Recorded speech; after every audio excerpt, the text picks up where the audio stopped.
dabari addaan baafachuu dadhabee hagammaatitti addaan baafachuu dadhabee kun musliima jedha kun musliimaa miti jedha akkamitti addaan baasaadhaaf inni illee kan dubbachuu jiru.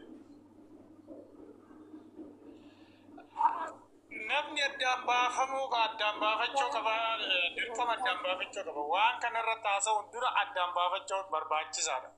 Taaptaap godhamee sheer kompiiliitii godhama. Taaptaap godha shamsiyyaa tanallee ol naqi. Isiillee waan haarawaa qabaa itti beektaa duratti komentii isii argee ture waan addaa qaba kan isin haasaa jirtan kana adda itti. Kuwan qabdu isin soodii jirti waa biyya wayii jirti boo nama biyyaa barbaanna ka qabatamatti bakka. Shabaka gannabu seree fidee seeni. As jirtan nuti wacarraa isin kenni ni tolfiin isin dabarseeni isin namuu hunda ganna gani asilii kanarraa dubbatennaan biyya bilbilee qofa qaba seeyeti. Isumaayyuu addaan baafadha jedheetuma mana asilii jara waan haasamee jedhaa turani. Aniif inni bakka tokko jirraa wal dubbisus dandeennaa. Mucayyoon ammoo kiristaanaa miti mucayyoon musliima jedhaarani. Wallahi nu garuu hatti abbaa fedhe yoo ta'u ba'uu qabdi. Akkasii obsaamee dubbadhu. Wallahi rabbiin dhugaan waa dubbisu hangaan gochisuuni. Na aarsellee dura baay'ee aarii sunis xiqqoo na keessa babbattee alaa kullee aadettu.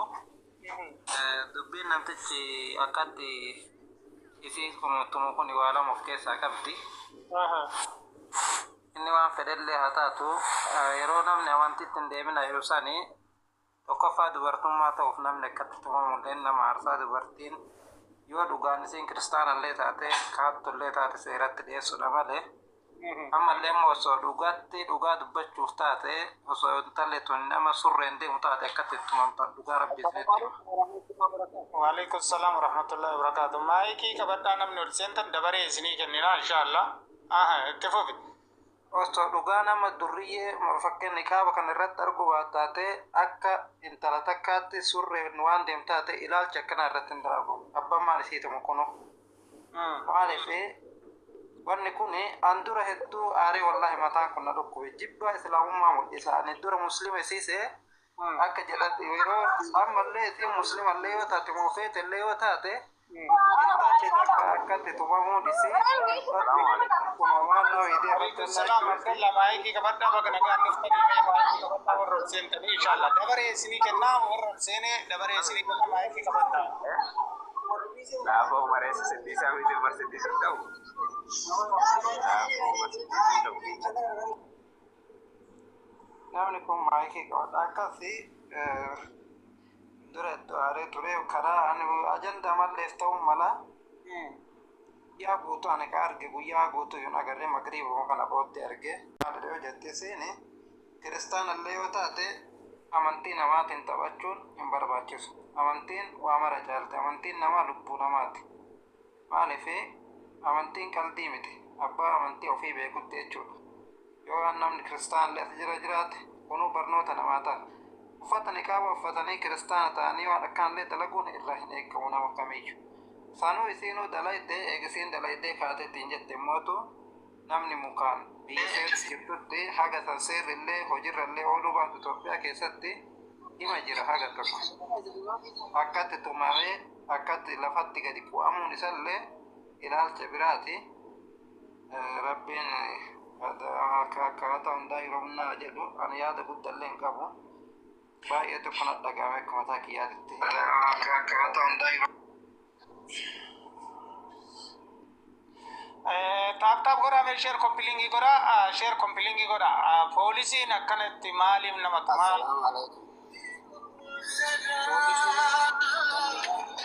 kana gochuun isaa sirrii miti gochi kun waalaikum salaam gocha kana nus hin balaaleffataa jirra gochi kun gocha balaaleffatamaadha abbaa fedhellee yoo ta'u tumamuu hin qabu seeratti dhiyeessuu qabaadha nullee kanarraa dubbataa jirru.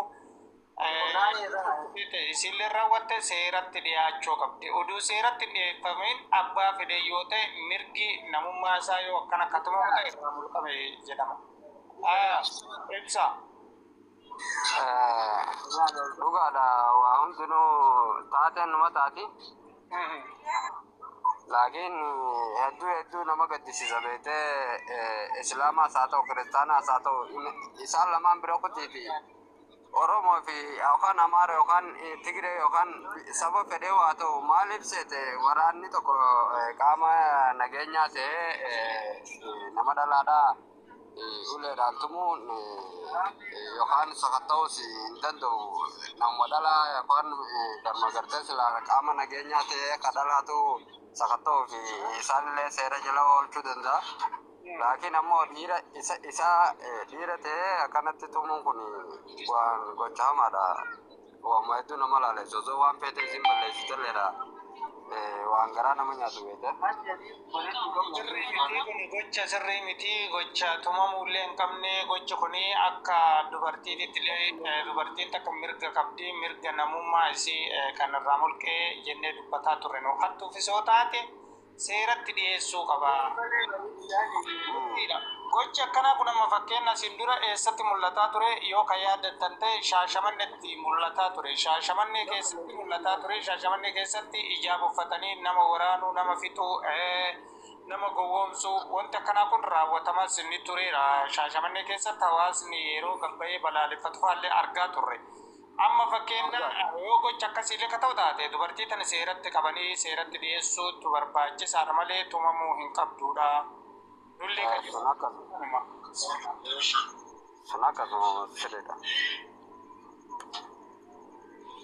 Namni biraa namni kanaan ala yaadni ni jira jettan yaada isinii kenna dubbadhaa warri mana keessa ol baatanii jettan mee taaptaan godhaa sheer kompiiliingii godhaa haatti isii bahuu qabdu. Abba fedhe iyyuu taanaan haqqi isii musliimas taatu kiristaanas taatu amma wanti nama ajaa'ibu gariin kiristaana jira. Waalaikum salaam wa rahmatullahi wa barakaatu. Gariin musliima jira gariin kiristaana jira.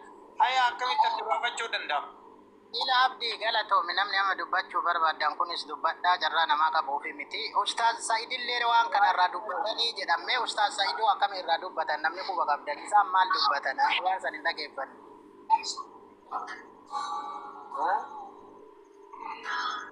Inna gamne wanni anjede isinin galle bar dhageenye turre wallahi ani sagalee isaanii hin dhageenye si karraa dubbatanillee sagalee isaaniillee dhageenye yoo jiraate sagaleen isaanii namni sheer godhee taap godhee sagalee isaa sanullee ka isaan irraa dubbatanillee fidanii silaa nu dhageeffachiisuun barbaachisaadha.